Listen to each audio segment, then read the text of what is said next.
Why did we make Lensky? For lots of reasons. It was about doing something creative with our friends rather than just talking about it.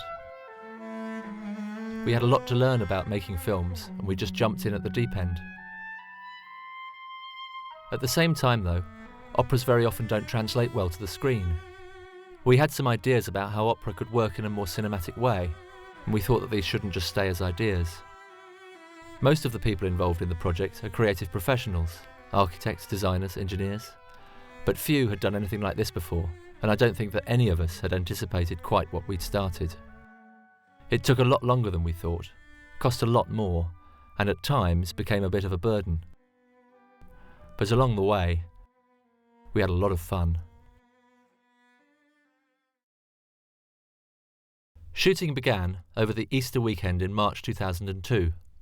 John Robinson had kindly agreed for us to use a location on his farm in Wiltshire, and 22 of us decamped to a B&B just outside Wells. This was to be the real-time action of the film, shot on digital video. Lensky waiting, Zaretsky impatient, Onyegin arrogant, and Guillot reluctant. 3 architects and a structural engineer in costume, in a field, in March. The special effects were somewhat Heath Robinson. Some shots had to be taken again, and again, and again. But when it got really cold and wet, we managed the final shot in just one take.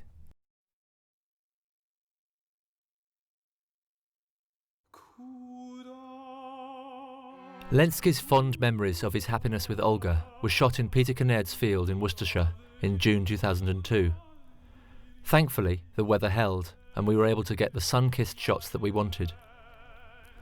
In contrast to the coldness of the digital video for the real-time action, we shot all of the memories on slow-motion, flickery Super 8 film. Trying to get Jonathan and Steve to laugh convincingly was tricky, until the bench that they were sitting on nearly gave way and tipped them into the pond. Suddenly, laughing was no problem.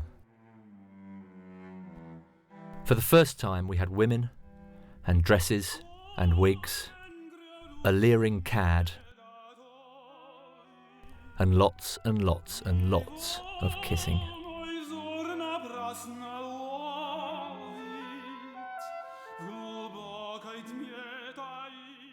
We needed a location for the flashbacks to the party scene, and Gus Christie kindly allowed us to film in the old green room at Glyndebourne Opera House in Sussex. This was to be the biggest organisational scene with 4 principals and 9 extras, all in costume, a location to dress, and a load of ground to cover. Everything was achieved in one intensive day in September 2002. But when all the footage came back, due to a technical problem, it was deeply underexposed and much too dark to be any use. Furthermore, an interference problem with the slow motion gave us a dreadful flashing lights effect. So the whole lot had to be scrapped, and the whole shoot had to be redone a couple of months later. The preparations were meticulous, the food was avant-garde, and the hairdos were gorgeous. Once again, our special effects were as sophisticated as our dancing. And there was still time for a picnic, some cows, and some silliness. The most extraordinary coincidence of the day was that the Glyndebourne Touring Opera were rehearsing Eugene Onyegin that same day, and Mark Stone, who was rehearsing for the role of Onyegin, came to see what we were up to.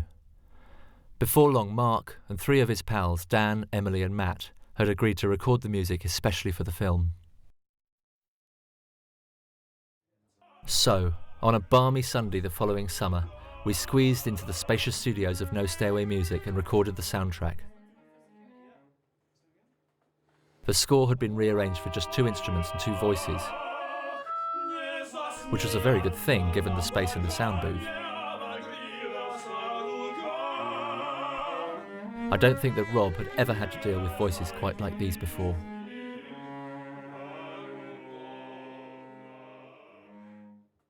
What had started off as an idea that would take a weekend with a video camera had taken nearly 2 years of planning and organising.